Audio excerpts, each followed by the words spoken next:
just met Irene today, and I was asking her the exact way to say her name. She told me how to do it and how to remember it. I want to share it because I really like it. She said it is pronounced Lavin, as in cabin.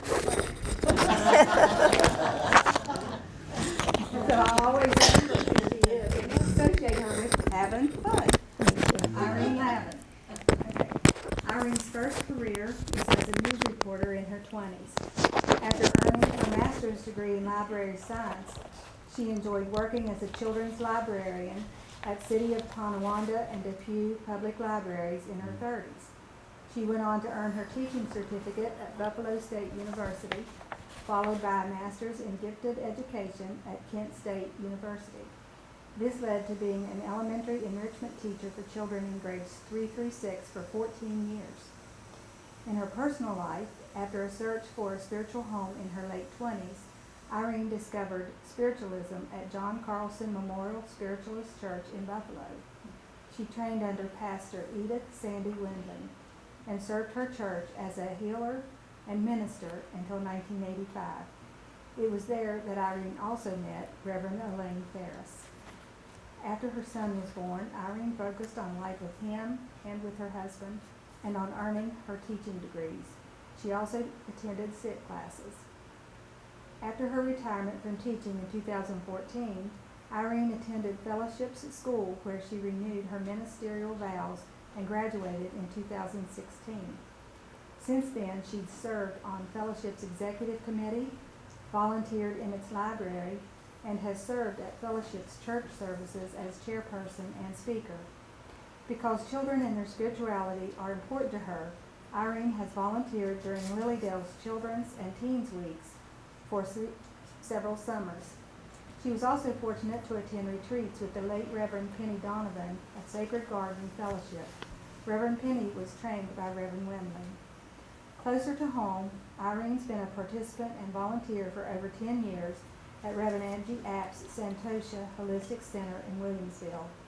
With Reverend Angie Apt, Irene currently enjoys moderating a monthly worship service, which is now offered for half of the year on Zoom and Facebook Live. Co-sponsored by Santosha and Fellowship of the Spirit, this worship service provides another welcome source of spiritual community in Western New York. And now I give you Irene Lavin. Thank you. Hi. Welcome. Thank you for that kind welcome and that wonderful reading of the introduction. Well, I'm going to just give this talk, all right? And I wrote it up because there are so many details. And you're not going to hear all of them tonight, but most of them, all right?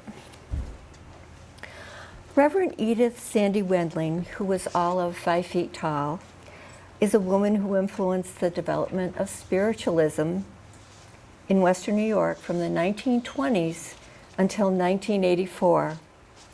She was a foundational pastor, teacher, counselor, and a loving medium to decades of students and ministers, including our own dear Reverend Elaine Ferris Thomas. Tonight, some of what I'm sharing is based on my experiences from 1978 to 1984 at Reverend Wendling's church in Buffalo, which was called John Carlson Memorial Spiritualist Church on Elmwood Avenue. Details about her earlier life come mainly from memories shared by several ministers who knew her during different decades, especially Reverend Elaine Thomas. Edith was born and raised in England in a well-off family. Nevertheless, her mother passed away before Edith was 6. It happened that her family were neighbors of Sir Arthur Conan Doyle and his second wife, Lady Doyle, who was a trance medium. One day, to give their housekeeper and nanny a rest, her older sister brought Edith along when she went to the Doyle's home to attend a meditation circle. Because Edith was around 8 years old, her sister sat her on a nearby sofa instead but instead of napping, Edith was curious and listened to the group in the next room. Within 6 months, she was welcomed into the group. There she witnessed the channeling of spiritual truths and spiritual guidance. Her roots in spiritualism took hold. As a woman, she married and had 3 children, 2 daughters and a son. When the marriage grew unbearable, Edith separated from her husband and sailed for America with her children. One minister recalled hearing that for a while Edith ran a boarding house in America to provide for her children. She also experienced the loss of her son when he was a young adult from an accident in an early model automobile. Edith persevered and was active in Lilydale during the 1920s. We know this from a story Reverend Elaine shared at Chautauqua Institute during Interfaith Week in 2019. The Doyles visited Reverend Wendling at the Dale when they toured America.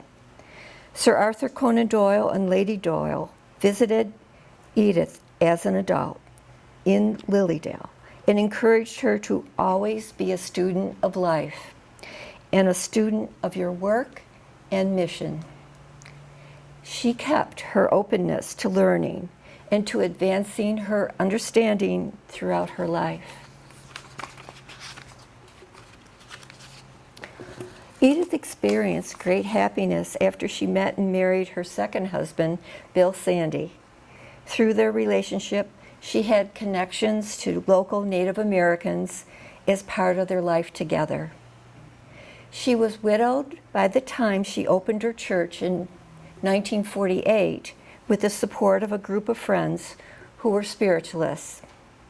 From its beginning, the church was active, serving the West Side and Western New York community, as well as visitors from Canada and Lilydale. During the 1960s, service was offered on Sunday night, with a Medium's Day on the 3rd Sunday of the month. And there were 2 development classes during the week. Reverend Wendling also owned a home in Lilydale and was well known as a medium during the summer. In the late 1970s, when I was there, John Carlson Memorial Spiritualist Church still held a weekly Sunday evening service with spiritual healing, frequent hymns, and an inspirational speaker. People would drive up from the Dale and other towns to attend.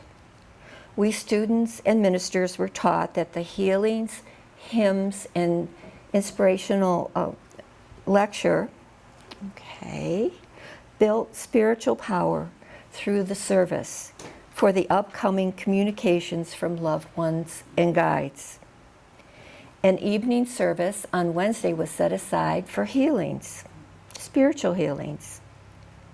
There were 3 different development classes each week for beginners, for more advanced students, and for experienced ministers.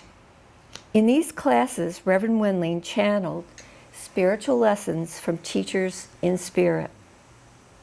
At classes, students and/or ministers would read and comment on a transcript of a channeled lesson from an earlier class.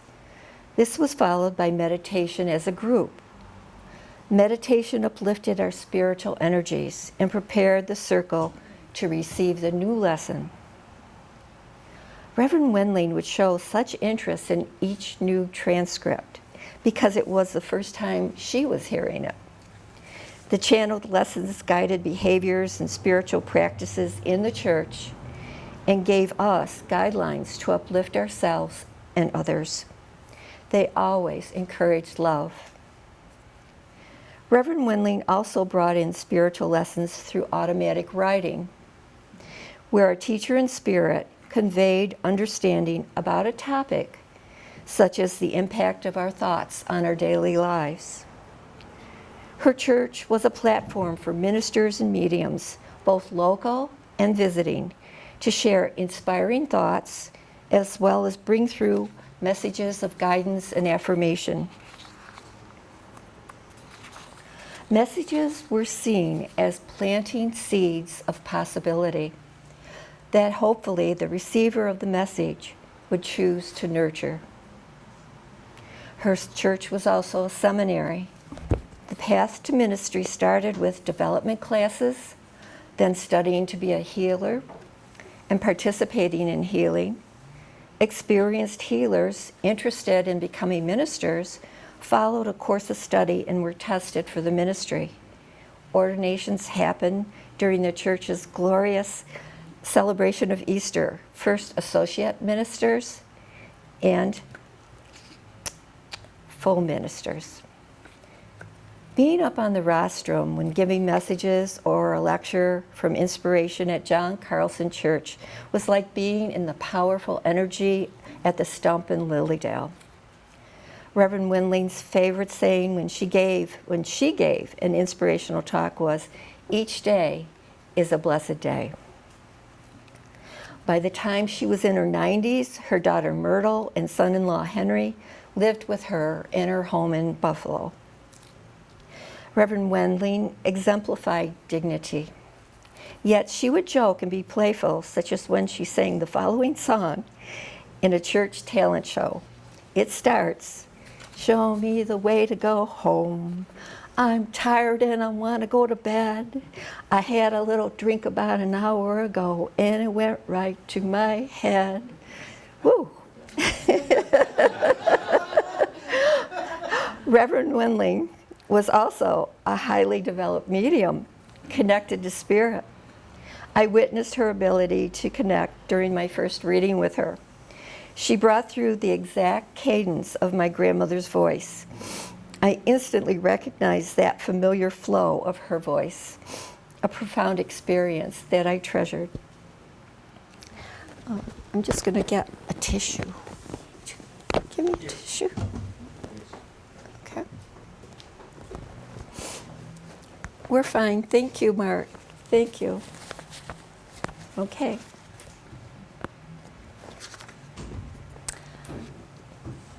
Reverend Wendling touched countless people's lives through her mediumship in the Dale and Buffalo. Her messages conveyed belief in people to take charge of their lives.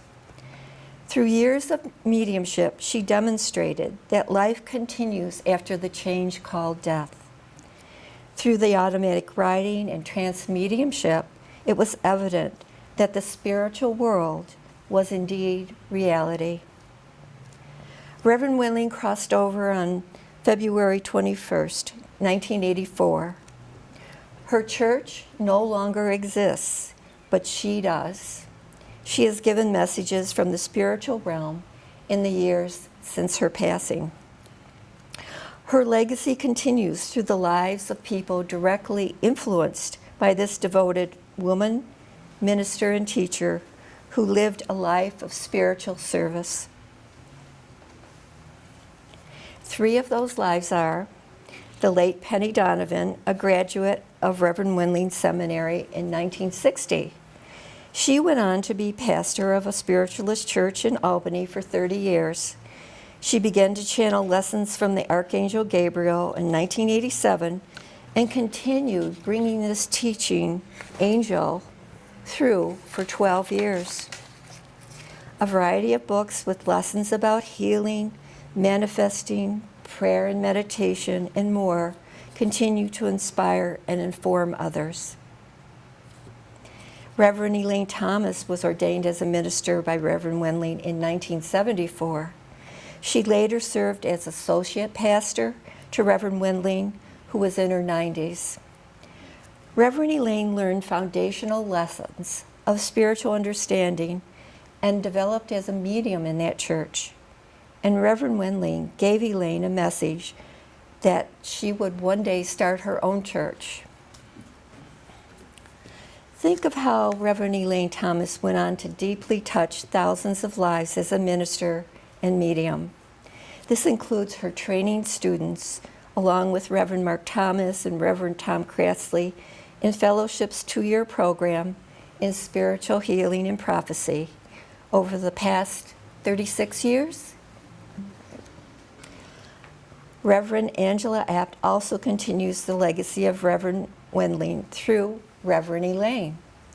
Trained and ordained by Elaine, Reverend Angie co-founded Santosha Holistic Center in Williamsville, which offers uplifting classes and spiritual training.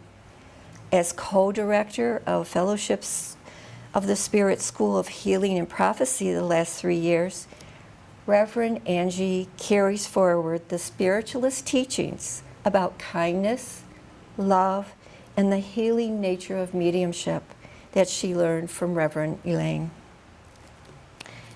Finally, Fellowship's own librarian is digitizing numerous lessons from Reverend Wendling's trance mediumship and automatic writing.